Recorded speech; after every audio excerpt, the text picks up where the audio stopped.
अल्हम्दुलिल्लाहि रब्बिल आलमीन वल आक़िबतु लिल मुत्तक़ीन वल जन्नतु लिल मुवहिदीन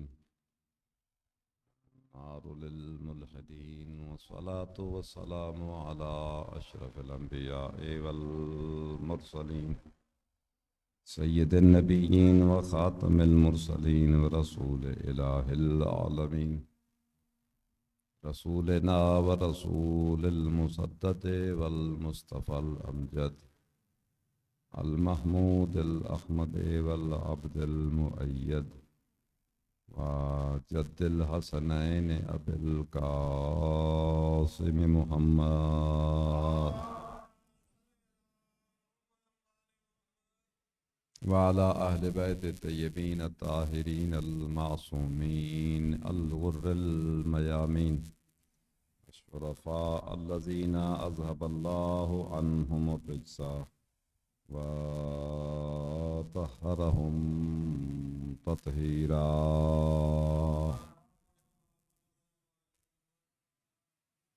वाला अहले बैत तय्यबीन ताहिरीन अल मासूमीन अल गुर्रिल मयामीन अशरफा अल्लज़ीना अज़हबल्लाहु अन्हुम रिज्सा व तहरहुम तत्हीरा।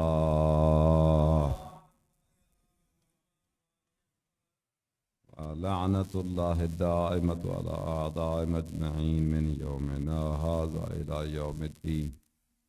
अम्मा बअदु फ़क़द क़ालल्लाहुल हकीम बिस्मिल्लाहिर रहमानिर रहीम वस्तईनु बिस्सब्रि वस्सलात व इन्नहा लकबीरतन इल्ला अलल खाशिईन। सदक़ल्लाहुल अलीयुल अज़ीम। बुलंद आवाज़ से सलवात पढ़वा लें।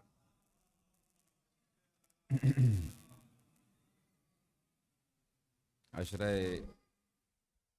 अमीरुल मोमिनीन जे सिलसिले जी अज अठी मजलिस आहे। असांजे खमसे जी अज चौथी मजलिस आहे। उन्वान हुयो फ़ज़ाइल ऐं आमाल रमज़ान सीरत इमाम हसन मुजतबा।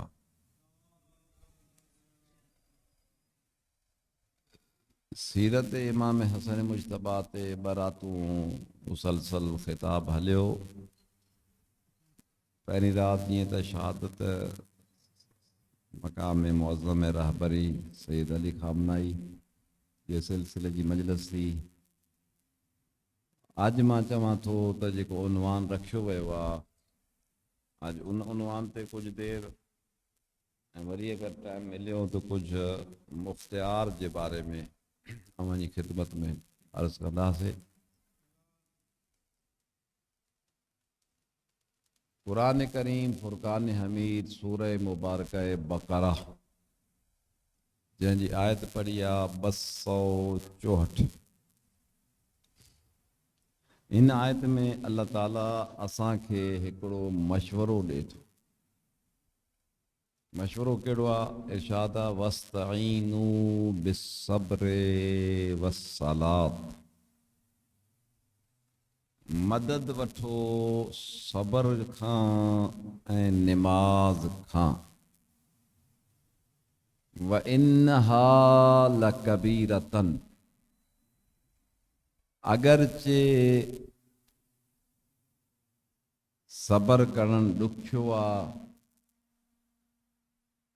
ऐं मदद वठणु निमाज़ खां ऐं सबर खां ॾुखी आहे। इल्ला अलल ख़ाशिईन, मगर उन्हनि जे लाइ सबर करणु ॾुखियो नाहे, मदद वठणु ॾुखी नाहे निमाज़ ऐं सबर खां जेके ख़ाशिईन आहिनि। त ख़बर पई त ख़ाशिईन कोई ख़ासि हिकिड़ो गिरोह आहे। कुझु अहिड़ा माण्हू आहिनि जिन वटि हिकिड़ी सलाहियत आहे, जंहिं सलाहियत जो नालो ख़ुशू आहे। ख़ुशू जंहिं वटि हूंदो आहे उन जो मादो एतिरो वसी हूंदो आहे जो हू सब्र करे सघे। यानी सब्र करण वारे जे लाइ ख़ुशू जो हुजणु ज़रूरी आहे। ऐं ख़ुशू खे सम्झणो आहे, लेकिन ख़ुशू खे सम्झण जे लाइ इन खां हिकु पहिरियों मरहलो आहे जंहिंजो नालो आहे ख़ुदू आहे। ख़ुदू ख़ुदू छा आहे ऐं ख़ुशू छा आहे? इन्हनि ॿिन्ही लफ़्ज़नि मां वधीक हैसियत ऐं अहमियत वारो लफ़्ज़ कहिड़ो आहे? ख़ुज़ू निकितल आहे ख़ाज़ा आ, ख़ाज़वाद ऐन, ख़ाज़ा आ यख़ज़अ। इन जी माना छा आहे? इन जी माना आहे कंहिं शइ जो ॿी कंहिं शइ जे लाइ क़ाबिल बणिजी वञणु, क़ाबिलियत जी सलाहियत अचणु। मसलन अरबी में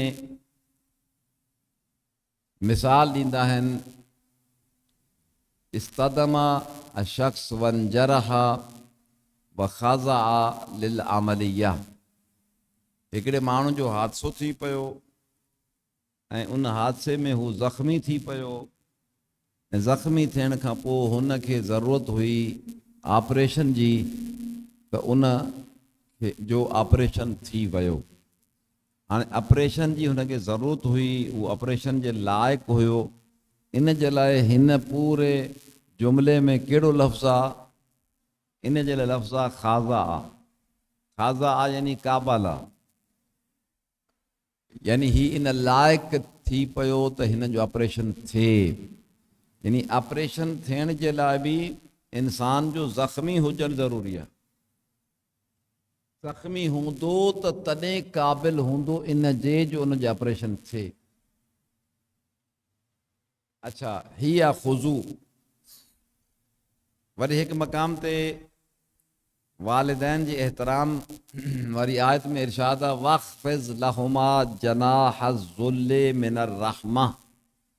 पीउ माउ जॾहिं बुज़ुर्ग थियनि त उन्हनि सां तुंहिंजो सलूक सुठो हुजे, ऐं उन सुठे सलूक जे लाइ हिकिड़ो हुकुम आहे वख़्फ़िज़ लहुमा जनाह ज़ुल्ले। वख़्फ़िज़ झुकाए, झुकजी वञे तुंहिंजो छा जनाह ज़ुल। ही जेके जनाह चइबो आहे कुल्हनि खे, पंहिंजनि कुल्हनि खे झुकाए। हिते ख़ुज़ू जी माना आहे झुका। ऐं ही झुका कीअं हुजे? जनाह ज़ुल्ले, यानी रुगो झुकणो न आहे, अहिड़ो झुकणो आहे जंहिं झुकणे मां इंसान हक़ीर नज़र अचे। यानी पंहिंजे झुकाव में साबित करिणो आहे त मां वॾो हक़ीर आहियां, मुंहिंजी का हैसियत न आहे। हैसियत हुजे हा त मां न झुकां हा। जंहिंजे साम्हूं मां झुकां थो, मुंहिंजो झुकाव ॿुधाए थो त मुंहिंजी इन जे साम्हूं का हैसियत न आहे। ऐं झुकणो अलाह खां सिवा कंहिंजे साम्हूं आहे? पंहिंजे पीउ ऐं माउ जे साम्हूं झुकणो आहे। त इन झुकण जी माना आहे ख़ुज़ू। लेकिन अहिड़ो झुकण जंहिंमें ॾिसण वारे खे ख़बर पवे त इन में आजिज़ी आहे। इन खां बाद मरहलो अचे ख़ुशू। ख़ाशिअतिल अस्वातु लिर्रहमान। ख़ुशू जी माना छा आहे? झुकण खां बि हिकिड़ो अॻिलो मरहलो तय करणु। यानी अगर इंसान जी हेठाई, इंसान जी कमी, इंसान जी कोताही, इंसान जी कमज़ोरी ख़ुज़ू सां साबित न थिए त पोइ उनखे हुकुम आहे उहो ख़ुशू ज़ाहिर करे। ख़ुशू में ईअं हूंदो आहे त पंहिंजे मथां कंट्रोल करे, कंट्रोल करण खां पोइ उहो कुझु करे जेको कुझु अल्लाह उन खां घुरे। हिन खे ख़ुशू चइबो आहे। हाणे ही जेका मां आयत तव्हांजे साम्हूं पढ़ी आहे न, इरशाद वस्तईनु बिस्सब्रि वस्सलात, तव्हांखे अगरि बेसब्री थी पवे ऐं तव्हां सबर न करे सघो, तव्हां कंट्रोल न करे सघो पंहिंजे मथां, उन वक़्तु तव्हांजे लाइ ॿ शयूं आहिनि जिन खां मदद घुरण सां तव्हां पंहिंजे मथां कंट्रोल करे वेंदो। उन में हिकिड़ी शइ जो नालो आहे सबर, ॿी शइ जो नालो आहे सलात। सलात जी माना निमाज़ आहे, हर को थो सम्झे, लेकिन सबर जी माना छा आहे? सबर जी माना उन ई हस्ती ॿुधाई आहे जंहिंजे सीने ते क़ुरान लथो आहे। पुछियो या रसूल अल्लाह मस सबरो फी हाज़िहिल आयात, हिन आयत में सबर खां मुराद छा आहे? त पाण फरमायो असबरो हुआ सौम, हिते सबर खां मुराद रोज़ो आहे, यानी रोज़ो ऐं निमाज़ ही ॿ शयूं अहिड़ियूं आहिनि जेकियूं इंसान खे पंहिंजे नफ़्स ते कंट्रोल करण जी आदत विझंदियूं आहिनि। इंसान अगरि पंहिंजे मथां कंट्रोल नथो करे सघे त उनखे घुरिजे त सबर यानी रोज़े खां बि मदद वठे ऐं निमाज़ खां बि मदद वठे। रोज़ाइतो बि हुजे ऐं निमाज़ी बि हुजे, निमाज़ बि पाबंदी सां पढ़े त रोज़ो बि पाबंदी सां रखे। उन माण्हू जे अंदरि एतिरी सलाहियत पैदा थी वेंदी आहे जो हू नफ़्स जो मुरीद न रहंदो, बल्कि नफ़्स हुन जे कंट्रोल में अची वेंदो। जीअं वणेसि तीअं नफ़्स खे हलाए। हाणे शेख तूसी अलहरामा पंहिंजी किताब अमाली में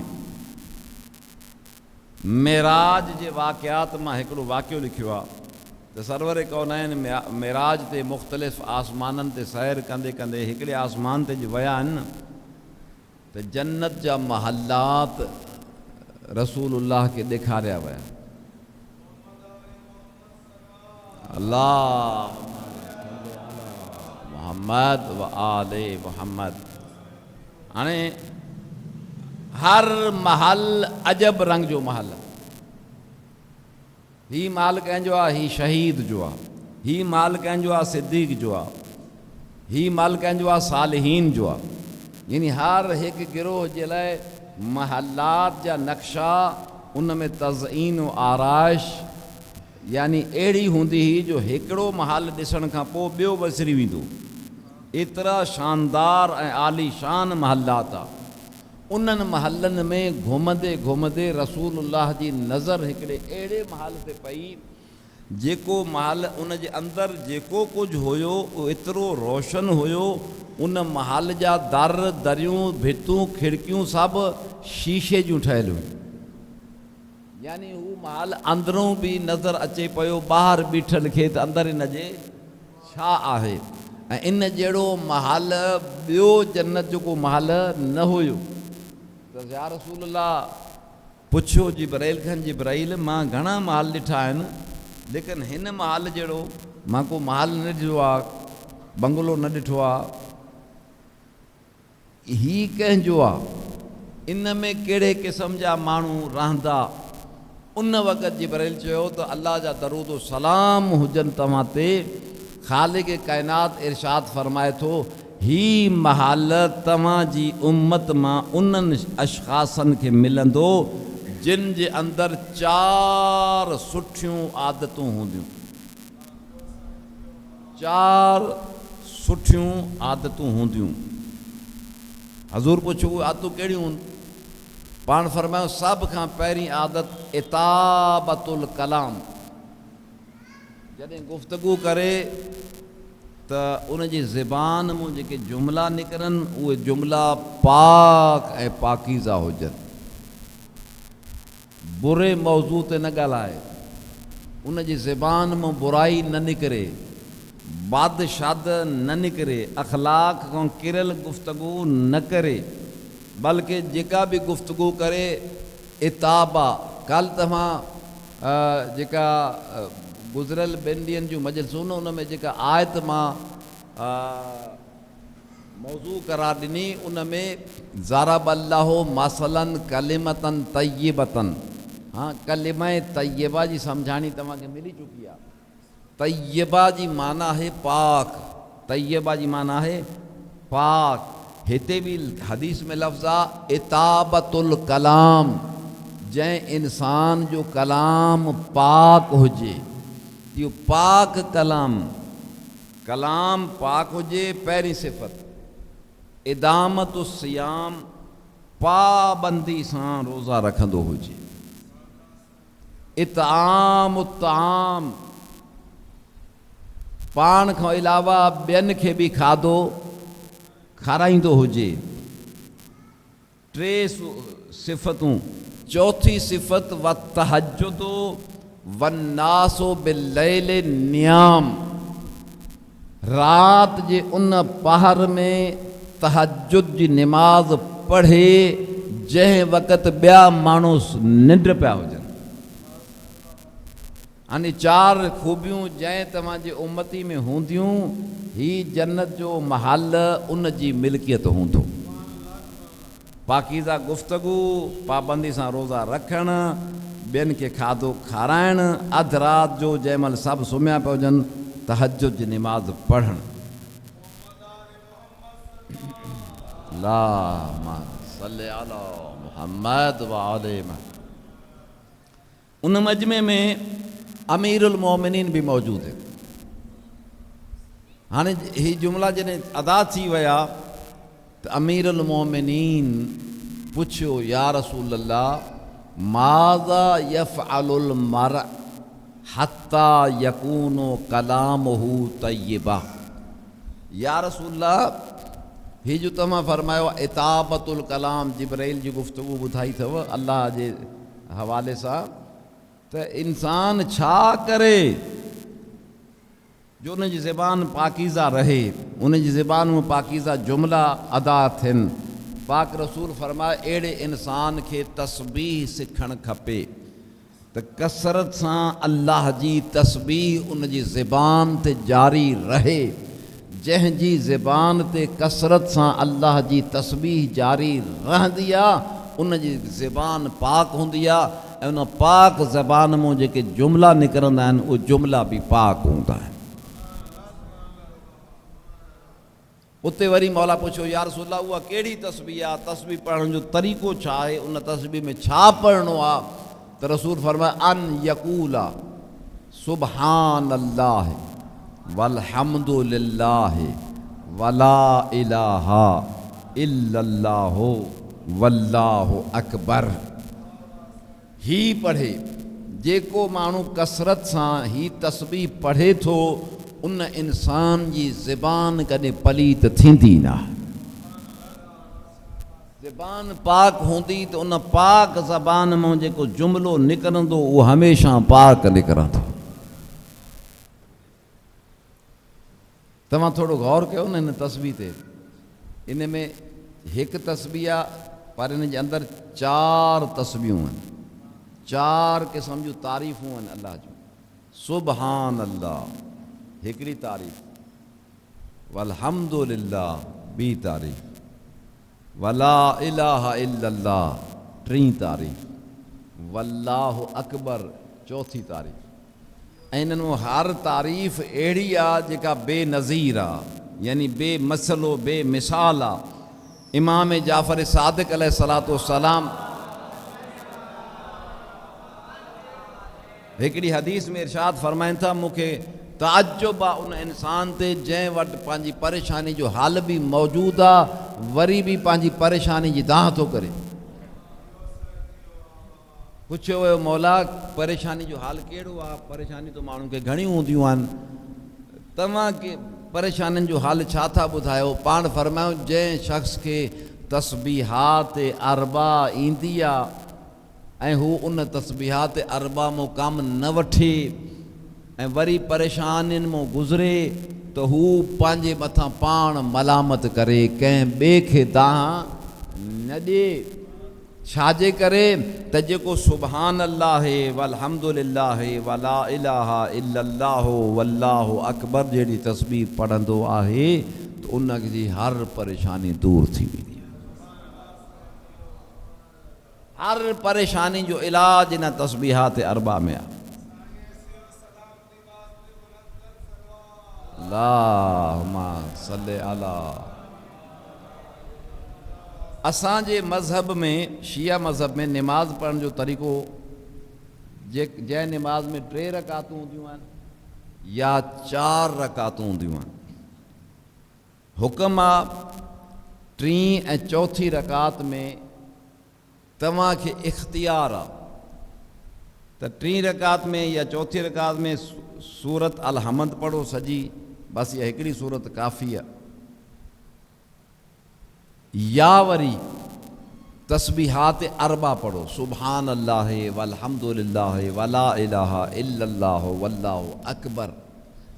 जॾहिं रसूलुल्लाह इहो सेखारनि पिया नमाज़ ऐं उन में तस्बीह जे बारे में ॿुधायूं न, त पाक रसूल फरमायो जे मूंखों पुछो न त 3 रकात में अल हमद जो वधीक सवाब आहे या तस्बीहात अरबा जो वधीक सवाब आहे, त पोइ मुंहिंजो जवाबु इहो हूंदो तस्बीहात अरबा वधीक आहे अल हमद खां।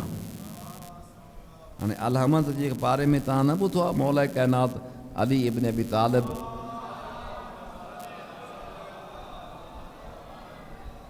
ऐं इब्न अब्बास जी गुफ़्तगू, हिकु दफ़ा इब्न अब्बास खे शौक़ु थियो त मां तफ़सीर पढ़ां क़ुरान जी। मौला खे चयईं इशा जी नमाज़ खां फ़ारिग़ थिया आहिनि मस्जिद में, मौला खे त चए मौला मूंखे क़ुरान जी तफ़सीर सेखारियो, अव्वल खां वठी आख़िर ताईं मां तव्हांखां क़ुरान जी तफ़सीर पढ़णु ऐं सम्झणु चाहियां थो। त मौला अमीर अलैहिस्सलाम कॾहिं ईअं न चयो त मूं वटि हाणे टाइम कोन्हे, भली ॿीहर अचिजांइ, ॿिए कंहिं टाइम ते अचिजांइ, को टाइम मुक़ररु कंदासीं। मौला फरमाया तूं वाक़ई सिखणु चाहीं थो? हुनजो हा। मौला फरमाया तूं पोइ वेह, तूं वेह, मां बयानु थो कयां, तूं ॿुधंदो वञु, मां बयानु कंदो थो वञा। उनखे विहारे मौला क़ुरान जी तफ़सीर शुरू कई। हाणे ज़ाहिर आहे क़ुरान जी इब्तिदा थींदी आहे बिस्मिल्लाहिर रहमानिर रहीम, ऐं बिस्मिल्लाहिर रहमानिर रहीम खां बाद अल्हम्दुलिल्लाह रब्बिल आलमीन। पहिरीं सूरत क़ुरान जी इहा ई आहे न, उमुल किताब जंहिंखे चयो वियो आहे, यानी सूरह फ़ातिहा, सूरह अल हमद।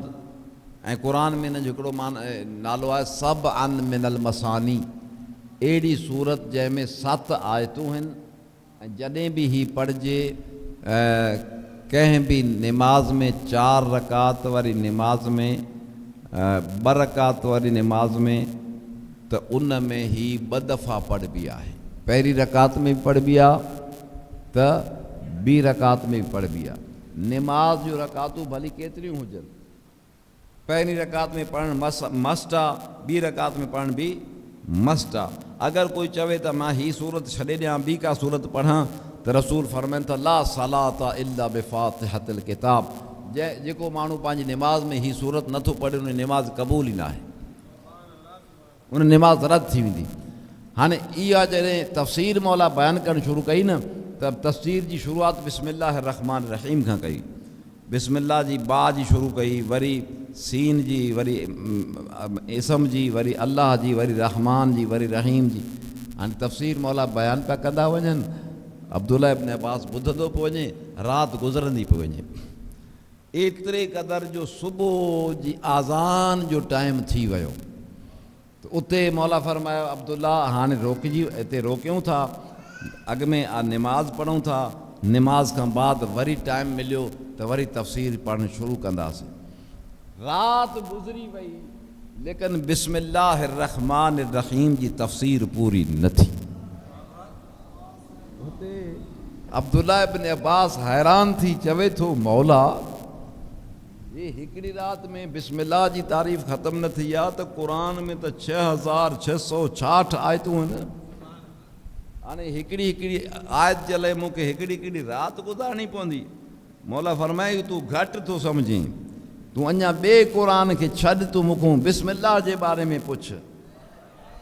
बिस्मिल्लाह जी एतिरी तफ़सीर आहे, एतिरी तफ़सीर आहे, इन बिस्मिल्लाह जे अंदरि एतिरो कुझु आहे, जेकॾहिं मां अली बयानु करण ते अचां ऐं तूं अब्दुल्ला मस ऐं कलम खणी लिखण ते अचे, लिखी लिखी तुंहिंजा दफ़्तर कापियूं भरिजी वेंदियूं। उहे कापियूं तूं बोरनि में भरींदो वञ, बोरनि जा मुंहुं बंदि कंदो वञ, उन्हनि बोरनि खे उठनि ते रखंदो वञ, 70 उठनि जो वज़न भरिजी वेंदो, लेकिन बिस्मिल्लाह जी तफ़सीर वरी बि ख़तम न थींदी।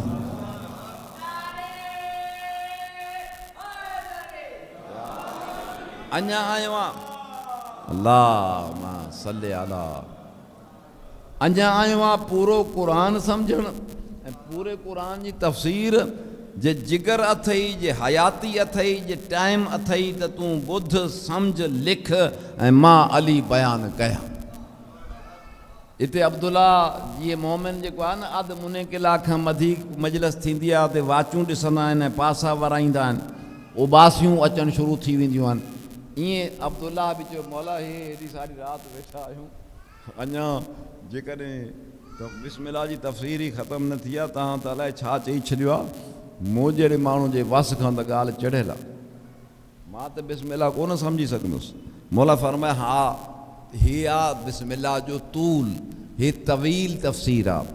हाणे इहो तूं जे नथो सम्झी सघे, मुतहमिल नथो थी सघे, बर्दाश्त नथो करे सघे, त अच मां तोखे इन ई तफ़सीर खे मुख़्तसर करे सम्झायां। जी मौला कीअं मुख़्तसर कयो?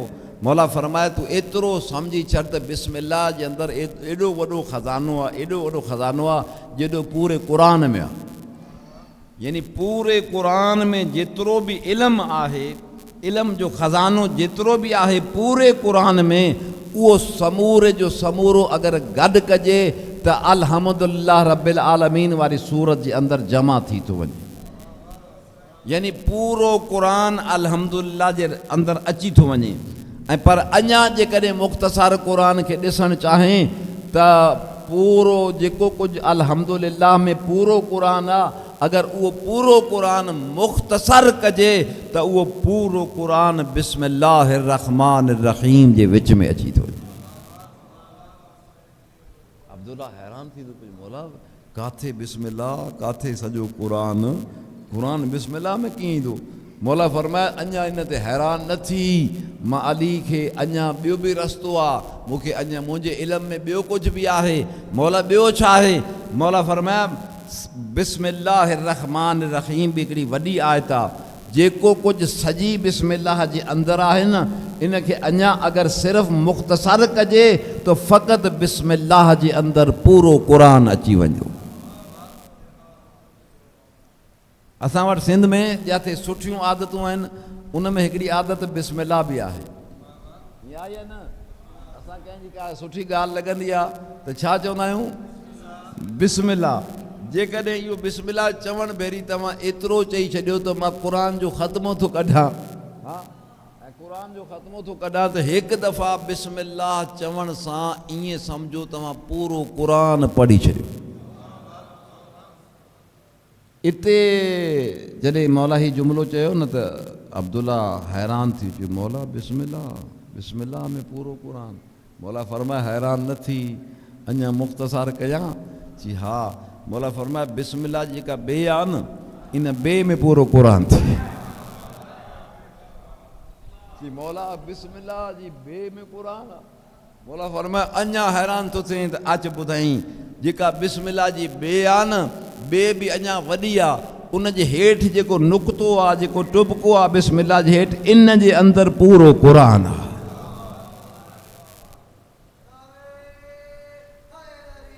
या हाणे हिते बस करे वेही रहियो, अब्दुल्ला इब्न अब्बास बस करे वियो, ॻाल्हाइणु जहिड़ो ई न हो। मौला हाणे मां छा ॻाल्हायां?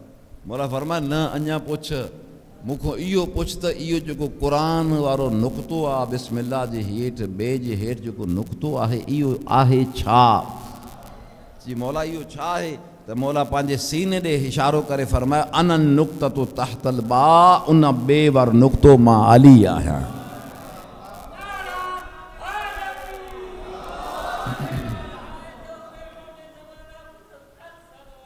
अल्लाहुम्मा सल्ली अला। तव्हांखे हाणे सबक़ मिली वियो, दर्स मिली वियो, हिकिड़ो तरीक़ो अची वियो अली जे ज़िक्र करण जो। कंहिं अहिड़े ज़माने में हुजो, कंहिं अहिड़े इलाइक़े में हुजो, कंहिं अहिड़े माहौल में हुजो जिथे अली जे नाले खणण ते पाबंदी हुजे, जे वस पुॼे त ईअं पढ़ंदा कयो बिस्मिल्लाह रहमान रहीम। जे सॼी बिस्मिल्लाह रहमान रहीम न पढ़ी सघो त चवंदा कयो बिस्मिल्लाह। जे बिस्मिल्लाह ते बि अगला ईअं तारा फुटाए ॾिसे त पोइ सिर्फ़ु चवंदा कयो बे बे बे बे। जेकॾहिं इन ते बि एतिराज़ थिए त पोइ बिस्मिल्लाह जी हेठि जेको नुक़्तो आहे चवंदा कयो नुक़्तो नुक़्तो नुक़्तो। ऐं तुंहिंजे हर दफ़ा नुक़्ते चवण ते निकिरंदो या अली या अली या अली।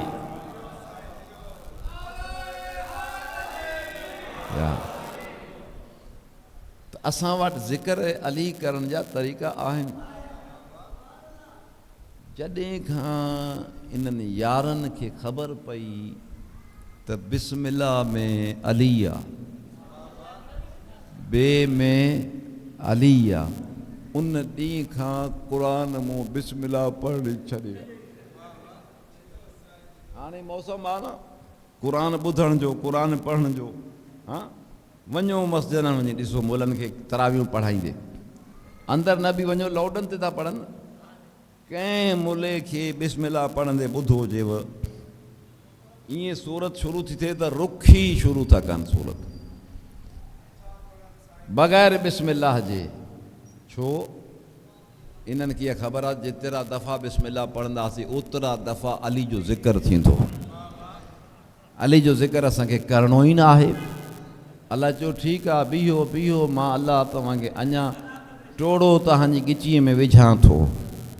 हा जे तव्हां बिस्मिल्लाह खां लवायो था न त बिस्मिल्लाह खां बग़ैर जेका सूरत था पढ़ो, हा उहा त पढ़ंदा आहियो न। कहिड़ा सुनी, कहिड़ा वहाबी, कहिड़ा अहले हदीस, कहिड़ो आहे मुसलमान जेको पंहिंजी निमाज़ में अल्हम्दुलिल्लाह रब्बिल आलमीन वारी सूरत न पढ़ंदो हुजे। पढ़ंदा आहिनि या न आहिनि पढ़ंदा? कंहिंजी मज़हब या फ़िरक़े जे मोले खां पुछ न त साईं भला अलहमद नथा पढ़ूं निमाज़ थींदी? चवंदा न न न न ख़बरदार निमाज़ न थींदई। बोला छो सर साईं छो? इन जे करे त रसूल जो हदीस आहे ला सलात इल्ला बिफ़ातिहल किताब, कोई निमाज़ ओसी ताईं क़बूल ई न आहे जंहिं निमाज़ में सूरह फ़ातिहा न पढ़ी वञे। हिकु दफ़ा बि न बल्कि ॿ दफ़ा। इन सूरत जो नालो ई आहे सब अन मिनल मसानी, सब अन मिनल बसानी, वलक़द आतैनाकल क़ुरआन व सब अन मिनल मसानी। ऐं रसूल असां तोखे ॿ तोहफ़ा ॾिना आहिनि। हिकु तोहफ़े जो नालो क़ुर थी ऐं ॿियो तोहफ़ो 7 आयतनि वारी हिकिड़ी सूरत आहे जंहिं सूरत खे जॾहिं बि पढ़िजे 2 दफ़ा पढ़िजे। मुंहिंजा अलाह हिन में छा राज़ आहे त शायदि ख़ालिक जी बारगाह मूं आवाज़ अचे 7 जे अंग ते गौर कर। 7 दफ़ा जेकॾहिं हिकु आयत आहे, हिकु सूरत आहे ऐं उहा सूरत पढ़णी 2 दफ़ा आहे। 7 दफ़ा हिकिड़ी रकात में पढ़ंदे, 7 ॿी में पढ़ंदे, 7 खे 7 में मिलाईंदे त घणा थींदा? तूं हिकिड़े अली खां पोइ भॼे, हिकिड़े अली खां तो लवाएं, अल्लाह 14 जी तस्बीह तुंहिंजी गिचीअ में हणी छॾी आहे। या अल्लाहुम्मा सल्ली अला मुहम्मद व आले। हाणे हीअ आहे कमाल सूरह फ़ातिहा जो। हीअ मां सॼो कुझु इन जे करे बयानु कयो आहे त मूंखे हिकिड़ो नुक़्तो सम्झाइणो आहे। नुक़्तो कहिड़ो सम्झाइणो आहे? नुक़्तो इहो सम्झाइणो आहे त हाणे जेकॾहिं हिन अलहमद जो मुक़ाबिलो कयो वञे सुभान अल्लाह वल्हम्दुलिल्लाह वला इलाहा इल्लल्लाहु वल्लाहु अकबर सां, त इन्हनि ॿिन्ही में कंहिंजो रुतबो वधीक आहे? रसूलुल्लाह खां जॾहिं पुछियोसीं न त रसूल फरमाइनि था इन तस्बीह जो वधीक फज़ीलत आहे। निमाज़ में 3 रकात में 4थी रकात में अगर अलहमद के छॾे ही तस्बीह पढ़ो तो इनजो वधीक सवाब आहे। मौला कायनात पुछो या रसूल में राज़ छा आहे? जिन में राज़ इहा आहे त जॾहिं अल्लाह साईं आदम खे ज़मीन ते मोकिलियो न ऐं खाने काबा जी ज़मीन ते आसार मुक़ररु कया, हद मुक़ररु कई, इन अव्वल बैतिन वुज़िअ लिन्नास लल्लज़ी बिबक्कत मुबारका। अहिड़ी धरती न हूंदी। इन धरती जो वजूद तॾहिं आयो जॾहिं इन धरती जो सभ खां पहिरियों टुकड़ो काबो विछायो वियो, काबे जे हेठि ज़मीन विछाई वई।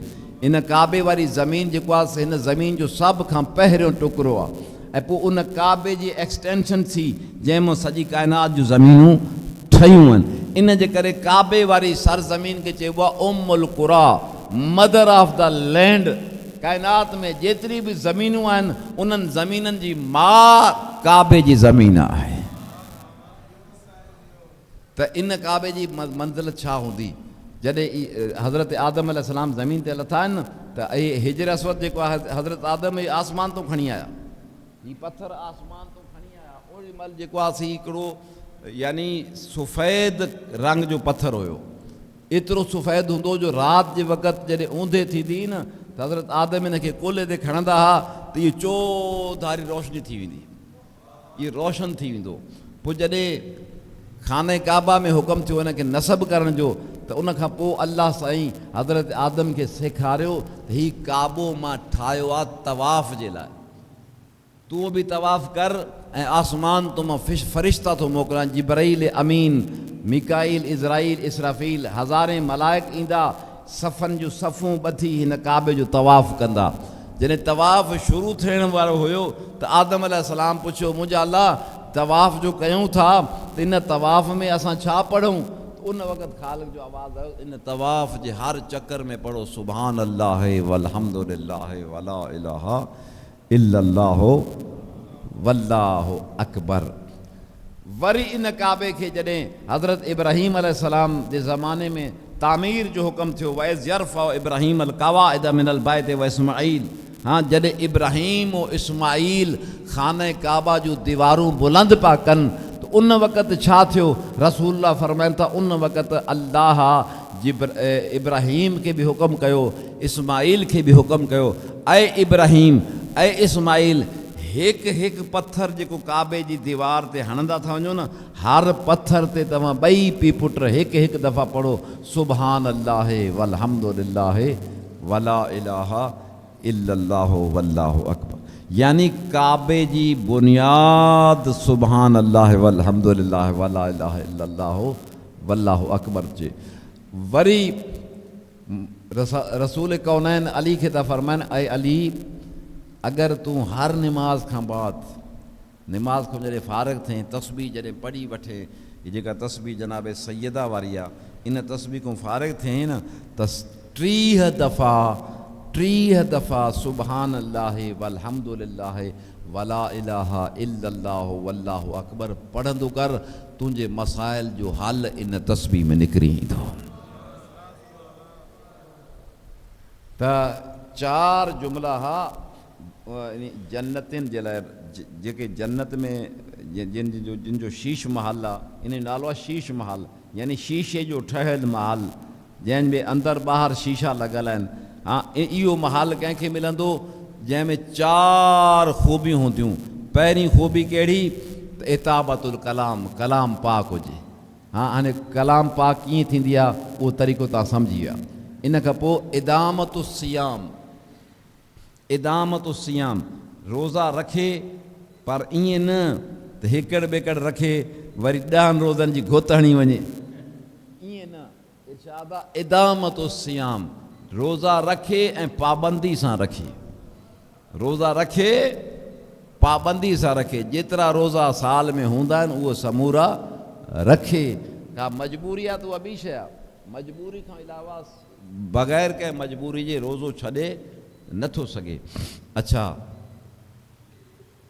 रोज़ो जो रखे त रुगो बुख ऐं प्यास बर्दाश्त करे। का यौम फ़त्रे का,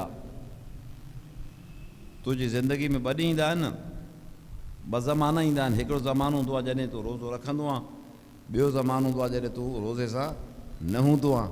ईअं रोज़े वारो जेको दौरु आहे उहो ॿियो आहे, ऐं जंहिं ॾींहुं रोज़ो न हुजे उन वक़्तु तुंहिंजी हालत ॿी आहे। मौला फरमाइनि त ईअं न हुजे जो तूं रोज़े सां बि हुजे, रोज़ेदार बि हुजे, ऐं तुंहिंजूं हरकतूं बेरोज़तनि वारियूं हुजनि। ईअं न थींदो। हीउ अहिड़ो रोज़ो बेमक़सद रोज़ो हूंदो, कंहिं कम जो न हूंदो। इमाम ज़ैनुल आबिदीन अलैहिस्सलातु वस्सलाम इरशाद फरमाइन था इज़ा दखला शहरु रमज़ान, यानी रसूलुल्लाह जे बारे में बयान था फरमाइन, इमाम ज़ैनुल आबिदीन अलैहिस्सलाम रसूलुल्लाह जे बारे में बयान। ये जेके अल्लाह जा घर मस्जिदूं आहिनि न, ये मस्जिदूं दरअसल बाज़ार आहिनि, शॉपिंग सेंटर आहिनि।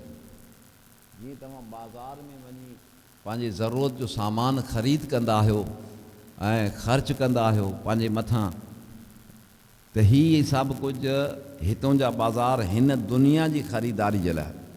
इन दुनिया में तव्हांखे जेको सामान घुरिजे थो, उहो सामान तव्हांखे तव्हांजी दुनिया जे बाज़ारनि में मिली वेंदो। लेकिन तव्हांखे वञिणो आहे हुन जहान में, तव्हांखे वञिणो आहे क़बर में, तव्हांखे वञिणो आहे क़यामत में। जेकॾहिं हिते ज़रूरत पए थी त हितों जो सामान ख़रीद करण जे लाइ हितों वारनि बाज़ारनि में वञो था, त छा क़बर क़यामत में तव्हांखे कंहिं सामान जी ज़रूरत न आहे? चयो वियो हा या रसूलल्लाह, नाम या रसूलल्लाह, बिल्कुलु तव्हां सही था फरमायो त हिन दुनिया में अगरि 50-60 साल जी ज़िंदगी असां पंहिंजूं ज़रूरतूं पूरियूं करण खां बग़ैर नथा गुज़ारे सघूं, त आख़िर जी ज़िंदगी त वॾी लंबी ज़िंदगी आहे, वॾी ॾिघी ज़िंदगी आहे। उतां जी ज़िंदगी जूं ज़रूरतूं बि ॿियूं हूंदियूं, उहे ज़रूरतूं बि असांखे पूरियूं करणियूं आहिनि। रसूलुल्लाह फरमाए जे उहे ज़रूरतूं पूरियूं करणियूं अथव न, त उन जी ख़रीदारी बि हिते कयो, उन जी शॉपिंग हिते कयो, उन जी तयारी हिते कयो। पाण फरमायूं उहो काथे? हिन दुनिया जो सामान वठण जे लाइ त असांखे बाज़ार ठहियलु आहिनि, रेशम गली आहे, उते वञी सघूं था, पंहिंजो सॼो सामान ख़रीद करे सघूं था।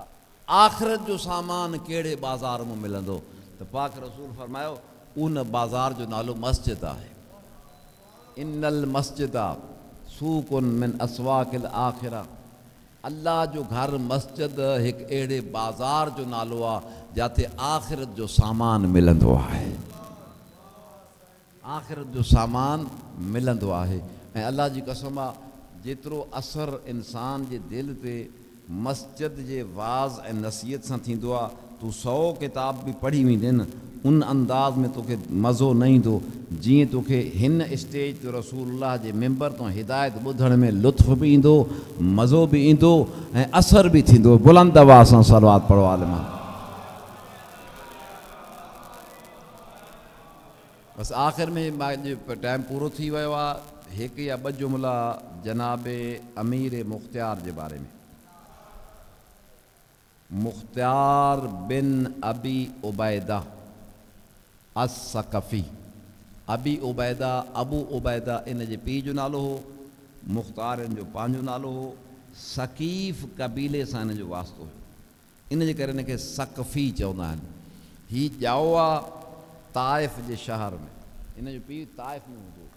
ताइफ़ मके खां 80 किलोमीटर जे मफ़ासिले ते हिकु थधो इलाइक़ो आहे, जाबलू इलाइक़ो आहे। जीअं असांजे मुल्क में कोमरी आहे, ईअं सऊदीअ में थधे इलाइक़े जे हवाले सां मशहूरु ताइफ़ आहे। ताइफ़ जे शहर में हीउ ॼाओ आहे, अञा नंढो हुयो त इनखे इन जो पीउ वठी मदीने मुंतक़िल थियो। मदीने में जॾहिं हिन जी अली अलैहिस्सलाम सां मुलाक़ात थी अबू उबैदा जी, उन वक़्तु हिन जी झोली में मुख़्तियार हुयो जंहिंजो सिन 2 खां 2.5 साल हुयो। उन वक़्तु अली अलैहिस्सलाम मुख़्तियार खे पंहिंजे पीउ जी झोली में खयों, खणी इन मुख़्तियार सां प्यार ॾियणु शुरू कयो, बोसा ॾियणु शुरू कयो, मुहबत जो इज़हार कयो। एतिरी मुहबत मुंहिंजे अली मौला कई जेतिरी पंहिंजे सॻे पुट सां कबी आहे। अबू उबैदा चए थो मां हैरान हुयुसि, मां परेशान हुयुसि, मौला ही केॾी करम नवाज़ी आहे जो असां जहिड़े बेहैसियत गुनाहगार माण्हुनि जी औलाद सां तव्हां पंहिंजी औलाद वांगुरु मुहबत था कयो। उते मौला काइनात फरमायो, ऐं अबू उबैदा तोखे ख़बर पवे न त तुंहिंजो पुटु छा कंदो त तूं बि कॾहिं पुट खे पंहिंजी हंज खां न लाहे। मौला ही छा कंदो? उते ई भरिसां इमाम हुसैन अलैहिस्सलाम जन वेठा आहिनि, इमाम जो सिन बि ओतिरो ई आहे। इमाम इशारो करे अली अलैहिस्सलाम इमाम हुसैन अलैहिस्सलाम जी तरफ़ चवंदा, हिकु ज़मानो ईंदो जॾहिं मुंहिंजो ई पुटु करबला में बेबस ऐं बेकस ऐं मज़लूम ऐं 3 ॾींहंनि जो प्यासो मारियो वेंदो तरार सां। उते अबू उबैदा चए थो त पोइ मौला मुंहिंजो ही पुटु किथे हूंदो, ही छा कंदो? मौला फरमाईंदा इनखे वक़्तु मजबूर कंदो जो ही उन दौर जे इब्ने साद जे क़ैद में बंदि हूंदो। इनखे जॾहिं इब्ने साद खे ख़बर पवंदी त मुख़्तियार वञे थो करबला में हुसैन जी मदद जे लाइ, तो मुख़्तियार खे पकड़े ज़िंदान में बंदि करे छॾींदो ऐं ही बंदि रहंदो। इमाम जी शहादत जो वाक़ियो थी वेंदो। उन जे चंद साल खां बाद जॾहिं हिनखे आज़ादी मिलंदी, आज़ादी मिलण खां बाद ही हिकिड़ो लश्कर तयारु कंदो ऐं उन लश्कर जी जो नारो इहो हूंदो, या लिसारातिल हुसैन, कि मां उथियो आहियां मुख़्तियार मुंहिंजी हिन बग़ावत हिन तहरीक जो सिर्फ़ु 1 पॉइंट एजेंडा आहे। ऐं उहो एजेंडा कहिड़ो आहे त करबला में जेको जेको हुसैन जे क़त्ल में शरीक थियो आहे, मूंखे हुसैन जे क़त्ल जो उन खां पलांद वठिणो आहे। ऐं इन पलांद में हू 70,000 माण्हुनि खे मारींदो। जेको माण्हू उन खे हथु ईंदो, जेको हिन धरतीअ ते ज़िंदा हूंदो, उनखे ॻोल्हे ॻोल्हे ही तुंहिंजो पुटु मारींदो। इन जे करे मूंखे ही तुंहिंजो पुटु प्यारो थो लॻे, हे मुंहिंजे पुटु हुसैन जो बदिलो वठंदो। उन वक़्तु वरी मुहबत सां ऐं प्यार सां तेसीं ताईं मुख़्तियार पंधु न करे सघंदो। मौला काइनात मुख़्तियार जूं हे ॿई आङुरियूं पकिड़े इनखे उथारियो ज़मीन ते, बीहारियो। बीहारण खां पोइ मौला इनखे पंधु करणु सेखारियो। पंधु करे सेखारींदे मौला जुमिलो छा चयो? मौला चयो, क़ुम या अय्युहल कय्यस, ओ ज़हीन माण्हू, वो चालाक माण्हू, वो वॾे अकुल ऐं दिमाग़ जो मालिक माण्हू, उथी ऐं पंहिंजे मौला अली जे हुकम ते हलणु सिख। अॼु खां पोइ न वेहजांइ, हाणे तुंहिंजी ज़िंदगी शुरू थी चुकी आहे। हीउ मौला जो दर्स मिलियलु आहे मुख़्तियार खे, जंहिं ते जवान थियो। वरी उहो टाइम ज़िंदान वारो गुज़री वियो। जॾहिं आज़ादु थियो, मुख़्तियार पंहिंजो लश्कर तयारु कयो, कूफ़े ते कब्ज़ो कई। हाणे मुख़्तियार ऐलान करणु शुरू कयो त मूंखे ॿुधाईंदा वञो त करबला जे वाक़े में केरु केरु शरीक हुयो। जेके शाम भॼी विया उनखे शाम में ॻोल्हे माराई, जेके इराक़ में हुआ उनखे इराक़ में ॻोल्हे ॻोल्हे माराई। इन दौरान में शिमर बि मारिजी वियो, इब्न साद बि मारिजी वियो, हर कोई मारिजी वियो। त मौला जो हिकिड़ो साथी आहे मिनहाल, नौकर आहे, मौला जो आज़ादु कयल ग़ुलाम आहे। उन इजाज़त वठी कूफ़े में पियो रहे। कूफ़े मां आयो मदीने में मौला सां मिलणु। मिनहाल कूफ़ी नालो अथसि। त मौला जी कचहरी पियो करे। ही उन ज़माने जी ॻाल्हि आहे जॾहिं मुख़्तियार कूफ़े में मौला हुसैन जे कातिलनि खे ॻोल्हे ॻोल्हे मारे पियो। ही उन दौरान में मिनहाल कूफ़े में आयो त मौला उन खां हाल अहवाल पुछंदे पुछियो, ॾे ख़बर अॼुकल्ह मुख़्तियार छा थो करे? त जॾहिं मिनहाल चयो, मौला उहो तव्हांजे बाबे जे कातिलुनि खे हिकु हिकु खे ॻोल्हे ॻोल्हे मारे थो पियो। जॾहिं उन ईअं जुमिलो चयो न, त मौला थधो साह भरे फरमायो, हा इहो कमु त सही थो करे, बहितर थो करे, लेकिन अञा मुंहिंजे भाउ अली असगर जो कातिल ज़िंदा आहे। मुंहिंजे भाउ अली असगर जो कातिल केरु आहे? अली असगर जो कातिल हुरमला बिन काहिल अल असदी। ये नाला यादि कंदा कयो ताकी लानत करण में सहूलियत थिए। पंहिंजे बचनि खे बि सेखारिजो, करबला जे किरदारनि जा नाला सेखारियो। हुरमला बिन काहिल असदी। मौला इमाम ज़ैनुल आबिदीन जी अखियूं वसी पियूं त मुंहिंजे भाउ अली असगर जो कातिल अञा ताईं जीअरो आहे। मुख़्तियार जे हूंदे मुंहिंजे भाउ जो कातिल न मारियो वियो आहे। इहो चवे थो मिनहाल, मां मौला खां मोकिलाए जॾहिं कूफ़े पहुतमि न, त मां हाणे दिलि में इहो इरादो कयो त मां वञा ऐं वञी मुख़्तियार खे चवां त मुख़्तियार इमाम जो ई नियापो थी। इमाम अलैहिस्सलाम हीअं फरमायो हो त तूं ॿिया कम छॾे ॾे, अॻ में अली असगर जे कातिल खे ॻोल्हे मार। मिनहाल चए थो त मां इन इरादे सां जॾहिं घरां निकितुमि न, मां अञा दर ते बीठो हुउसि त यकदमि हिकिड़ो हजूम ईंदे ॾिठो त मां मुख़्तियार आहे पंहिंजे घोड़े ते ऐं उनजा सिपाही आहिनि ऐं साथी आहिनि, उनजे हथनि में तरारूं आहिनि ऐं तेज़ी सां वञनि था पिया। पर मुख़्तियार जॾहिं जी मूंखे ॾिठो न, मुख़्तियार खे ख़बर हुई त मां इमाम जो ख़ासि नौकर आहियां, त मुख़्तियार खे इन ख़ानदान सां अक़ीदत त हुई। मुख़्तियार यकदमि पंहिंजो घोड़ो रोकियो ऐं रोकण खां पोइ हेठि लही आयो ऐं मूंसां मिलियो। मूंखे मिली चई यार ख़बर पई आहे त तूं मदीने वहीं त जे मूंखे ॾसे वञे हा त मां तोखे कुझु तोहफ़ा ॾियां हा इमाम जी ख़िदमत में। तूं ईअं हथे ख़ाली वियो आहे, वरी मोटी बि आयो आहे, त मूंखे पुछिणो आहे तोखां पंहिंजे इमाम जे बारे में त मुंहिंजो इमाम मुंहिंजे बारे में छा पियो चवे। लेकिन हाणे एतिरो टाइम न आहे, हाणे मां हिकु वॾे कंहिं नेक कम सां थो वञा, कंहिं मुक़दस कम सां थो वञा। तूं बि मूंसां हल त जेॾीमहिल फारिग थींदासीं न आराम सां वेही पोइ मां तोखां पुछंदुमि तूं मदीने में इमाम सां मुलाक़ात कीअं कई आहे, इमाम तोखे छा चयो आहे। मिनहाल चए थो त मूंखे त मुख़्तियार ॻाल्हाइण ई न ॾिनो, ईअं पाण सां गॾु घोड़े ते खयईं। हलंदे हलंदे हिकु बाज़ार में हिकु घिटीअ में दाख़िल थियासीं ऐं सिपाही घिरी विया। अंदरि जो विया, जॾहिं ॿाहिरि निकिता त हिकु कैदी खे पकड़िया जंहिंजा हथ ॿधल आहिनि। की मां जॾहिं ॾिठो त मां पुछियो मुख़्तियार इहो केरु आहे, त मुख़्तियार मूंखे ॾिसी चयो त हीअ आहे हुरमला, हीअ हुरमला आहे। उनखे ईअं गेलींदे बाज़ार खां दरबार में जो वठी विया आहिनि। उन वक़्तु मुख़्तियार पुछे थो हुरमला ॿुधाए तूं छा कयो आहे, तूं छा कयो आहे। जॾहिं इमाम ज़ैनुल आबिदीन अलैहिस्सलाम रोई मिनहाल खे चवनि पिया न त मुंहिंजे भाउ अली असगर जो कातिल ज़िंदा आहे, इन खां पोइ मौला हिकिड़ी बददुआ ॾिनी, हिकु परातो ॾिनो इनखे हुरमला खे। कहिड़ो परातो? मौला जा जुमिला मां दोहिरायां थो तव्हांजे साम्हूं। मौला फरमाए अल्लाहुम्मा अज़िक हो हर्रल हदीद व हर्रन नार। मुंहिंजा अल्लाह इन हुरमल खे लोह जी सज़ा बि ॾिजांइ ऐं बाहि जी सज़ा बि ॾिजांइ। ये इमाम ज़ैनुल आबिदीन जा जुमिला जेके मिनहाल कूफ़ी जे दिमाग़ में गूंजनि पिया। हाणे मिनहाल चए थो मूंखे मौक़ो ई नथो मिले त मां कुझु ॾिसां कि मां हलंदो हलियुसि। जॾहिं दरबार में पहुतासीं त मुख़्तियार छा कयो, यकदमि उनखे हुकुम कयो त मां इन पलीत जी शिकल बर्दाश्त नथो करणु चाहियां, तरार खणी अचो। तरार जो आई पंहिंजे हथनि सां उनजो सिर कलम कई। हुरमल बिन काहिल अस्ती जो सिर कलम कई।